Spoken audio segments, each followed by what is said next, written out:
Hello everyone! Ito pala itong pinapakita ko sa inyo.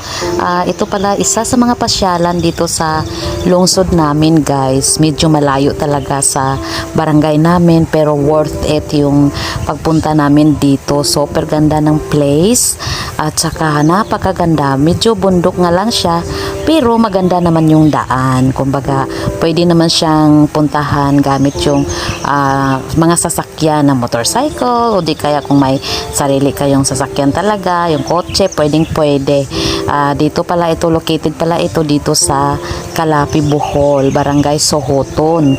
Tinatawag pala itong nature park na ito is Red Tierra di Agaton Nature Park. Kung nakikita no yung pulang lupa, kagaya siya nung nasa Dubai, yung sikat na red sun ng Dubai. Napakaganda talaga, guys. Super duper fresh ng hangin dito.